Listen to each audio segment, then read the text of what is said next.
All right, 25 minutes after the top of the hour, Fox News Alert this morning. As tensions grow in the Middle East, Congress is under pressure to take up a $95 billion Senate foreign aid bill.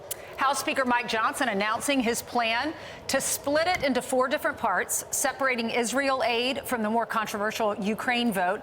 And it could come to the floor as soon as this Friday. So what are we going to be doing in the meantime? Because it is Tuesday. Joining us right now is Speaker Johnson. Mr. Speaker, thanks so much for joining us. Thank you. What is the method to the madness of 4 separate bills? Give both sides a chance to weigh in separately because there's such diversity of opinion on it?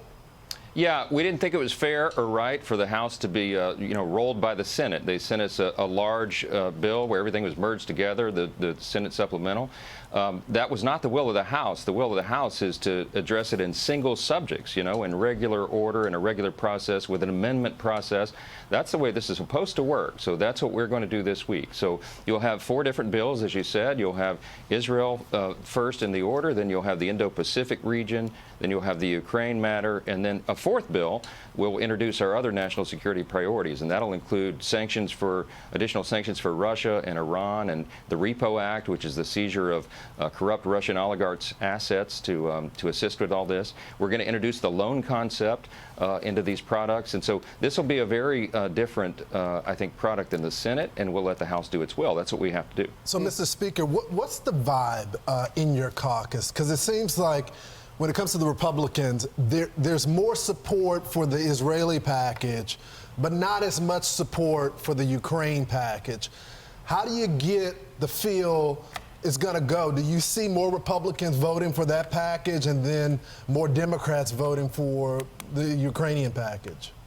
That's probably the way it'll shake out, and the beauty of this process is, again, that every member, Republican and Democrat, can vote their own district and their own conscience on this thing, and that's the way it should work. Look, I think there's a lot of support for Israel, obviously, on the Republican side. Clearly, on the Democrat side, they have a real division over that. It's been pretty shameful, actually, that leading Democrats are turning their backs on Israel at this most desperate and important time. And then, of course, the inverse is true on the other side. Most of the Democrats, I think, are in favor of the Ukraine funding, and some of my Republican colleagues are more, a little less bullish on it. Let's say that. Look, I think there's a big difference between lethal aid, right, and some of the big humanitarian things. If you convert assistance to a loan, I think that's more palatable for people. But we'll break this down. Look, 68% of the Ukraine funding is going to replenish our own stockpiles. That is American jobs making American weapons. I think that's something that people understand and they'll support, but we'll see how all this plays out. Mr. Speaker, I know you talked to the president yesterday. Did you talk to him about his plans for Israel, his plans for Gaza? What did y'all talk about? Well, I called the president to give him a heads up and explain to him exactly what we're doing. We're not going to be rolled by the Senate. The House is its own body, and the House has to work its own will. And this is not what the president wanted. It's not what Schumer wanted. But I have to govern my chamber, and I told them how this was going to go down. Well, Mr. Speaker, ultimately, they've got to pass the rule first, and they will, and then everybody gets to vote. But there are a number of members of your own caucus, Republicans, who have said, if you bring up the Ukraine thing, this was a week or so ago, they would vote to vacate you, kick you out of your job. 2 questions. 1, is that still a worry? And 2, if they do vote to vacate and you're kicked out of your job, if you were to resign from Congress, you could theoretically give the Democrats the majority in the House of Representatives. Look, none of that's going to happen. I don't worry about the vacate motion at all. I'm here to do my job. I don't think that's going to happen. I think what a lot of people were concerned about was us being pressed to pass the Senate supplemental, again, where everything's merged together. This is what conservatives like me and all my friends, Freedom Caucus and otherwise, this is what we desire. This is what we work towards, is to have the regular process of Congress work. And that's exactly what you're going to see this week. So, again, everybody gets to vote their conscience on each of these measures separately, and I think that resolves the concern. So, no, I'm not worried about that at all. So you got $60 billion for Ukraine, $14 billion for Israel, $9 billion for humanitarian assistance to Gaza, $4.8 billion for Indo-Pacific. Two phases to this question. Number 1, do you see this passing or not passing by Friday, or is this going to be the beginning of the process? And number 2, have you met a Republican that doesn't look up to Ronald Reagan And what do you think Ronald Reagan would say about Ukraine aid? Well, look, I'm a Reagan Republican. I'm a child of the 80s, and we were all raised, as you know, Brian, all of us, we understood the concept of peace through strength, that America is an exceptional nation. We have an exceptional role in the world, and the only reason that the world order has been maintained since World War II is because we're perceived as the superpower that can defend freedom. It doesn't mean we need to be the world's policeman at all, but it means we have an important role, and the perception of a strong America is good for stability around the globe. So that's what we're going to project here. I think we'll do our duty, our responsibility. With regard to the numbers, some of that's still being decided. The bill text will come out later today. But one of the important things to note here is that in the amendment process to all this, our members can bring amendments to, for example, add pay-fors for a lot of this funding. So this is going to make sense to people. I think this is the process, what the American people should expect. So, Mr. Speaker, go ahead, Ainsley. Well, Mr. Speaker, thank you, Lawrence. There were all these chaotic protests yesterday in New York, in California, in Chicago. I know you were following that. 5 hours on the Golden Gate Bridge. People couldn't move. The Senate is introducing this new law to make it a federal crime to purposely obstruct public roads and highways. What is the House doing? Yeah, look, we will do the same. What's so shameful about all this, for all the obvious reasons, is that we're turning our back on Israel, our critical ally and important friend.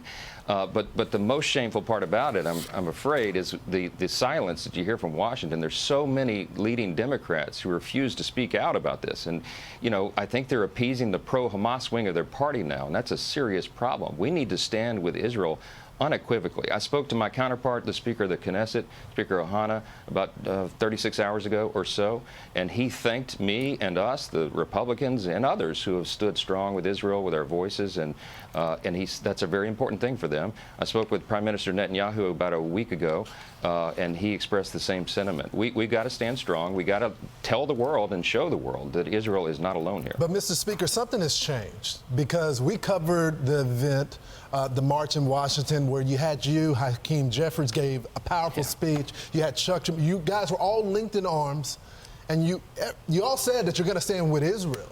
But it seems like some of the people on the left now are a little fickle. And right now, Israel needs us. They have the same enemy as we have, which is Iran. Hamas is not a friend of ours. Have you had any conversations with the leader about his party? Because you got Rashida Tlaib that's in there, and in her district, people are saying death to America. Yeah, it's unconscionable that anybody would stand by that, and it's shameful that we have House members who do. Chuck Schumer is really responsible for Israel not being funded yet. Remember, we sent over an Israel funding package back in October. It was within the first week of my being the Speaker. We did a pay-for. We took it out of the IRS expansion slush fund to take care of that, but he refused to even address it, and it's been sitting on his desk. We tried to pass Israel again about a month ago, and 166 House Democrats voted against that funding. Why? Because Joe Biden said he would veto it. It's really shameful. Well, speaking of Chuck Schumer's desk, later today, from the House, you're going to march over and drop on his desk the articles of impeachment for Alejandra Mayorkas, the Department of Homeland Security Secretary. You guys passed that months ago. Why is this taking so long? Well, the timing's important. Look, the Biden border catastrophe is the #1 priority of House Republicans, and it remains the #1 priority of the American people. We're fighting for border security every single day. We have passed our legislation, we've passed resolutions, and now we passed the articles of impeachment. That's our constitutional responsibility in the House. We did a long, methodical, deliberate process, as the Constitution it requires of us, and we got that done. And now we're transmitting it to the Senate, and we're demanding that Chuck Schumer have the full trial, that they hear the evidence, let us put it on for the American people, and then remove this individual from office. This desperate times call for desperate measures, and Secretary Mayorkas is, in my view, the worst cabinet secretary that has ever served in the history of the United States. It is a catastrophe that was committed by design. They allowed this. We all know the facts and the terrible tragedies that have come from it, and there has to be accountability. Speaker Johnson, in all that aid, nothing that you're requesting for Friday, none of it has border in it. Why not? Well, we are trying to merge some of that into it, but the difficulty with the border provisions is that the Schumer Senate won't move it. We've sent over our legislation, as I noted. We've sent over resolutions. We've sent a lot to the Senate. HR2. It dies on his desk. HR2 was our big signature piece, and it had all the provisions that would solve that border catastrophe. But what's really important here to emphasize as well is the president has executive authority, and he needs to use it. I think most of the American people understand that. He could close the border today. He could have closed it 2.5 years ago. He refuses to do it. Indeed. Mr. Speaker, thank you very much for joining us. Thank you so much. Praying for you. Thank you for your faith. I'm Steve Ducey. I'm Brian Kilmeade. And I'm Ainsley Earhart. And click here to subscribe to the Fox News YouTube page to catch our hottest interviews and most compelling analysis.